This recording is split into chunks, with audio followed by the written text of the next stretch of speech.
August क्रांती दिन 1857 नंतरचा सर्वात मोठा स्वातंत्र्य संग्राम. स्वातंत्र्य लढ्याची पार्श्वभूमी 15 ऑगस्ट 1947 रोजी ब्रिटिश राजवटीतून भारत मुक्त झाला हे आपल्याला माहीत आहे. मात्र त्या दिवसाआधी देखील ब्रिटिशांनी भारताला स्वातंत्र्य देण्याचे वचन दिले होते. तो दिवस होता 8 ऑगस्ट 1942. म्हणून 8 ऑगस्ट हा दिवस भारतीय स्वातंत्र्याच्या लढाईतील शेवटचा दिवस म्हणून स्मरण केला जातो. इंग्रजांनी वचन मोडलं. 1939 दरम्यान सुरू झालेल्या दुसऱ्या महायुद्धात भारताने इंग्रजांना मदत केली होती.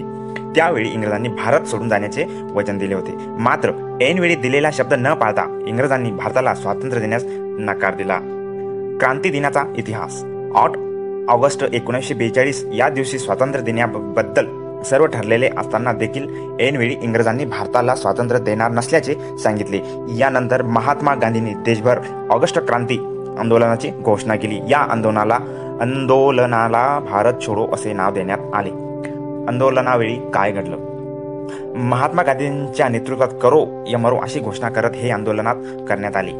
1857 नंतर भारतीयांनी पुकारलेला हा सर्वात मोठा स्वातंत्र्य लढा होता. इंग्रजांविरुद्ध संपूर्ण भारत एकवटल्यानंतर 8 ऑगस्ट रोजी गांधीजींसह ज्येष्ठ नेत्यांना अटक करण्यात आली. क्रांती दिनात मुंबईचा सहभाग 9 ऑगस्ट रोजी तरुण कार्यकर्ता अरुण असिफ अली यांनी मुंबईतील ग्वालियर टँक मैदानात तिरंगा फडकावत भारत छोडो आंदोलनाचा शंखनाद केला. मुंबईतील ज्या मैदानावर झेंडा फडकावत या आंदोलनाला सुरुवात झाली ते मैदान आता क्रांती मैदान या नावाने ओळखले जाते. आंदोलनानंतर काय घडलं?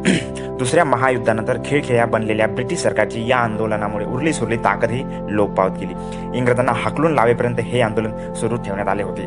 देशवासियांच्या एकजुटीने प्रतीक म्हणून स्वातंत्र्यानंतर 9 ऑगस्ट हा क्रांती दिन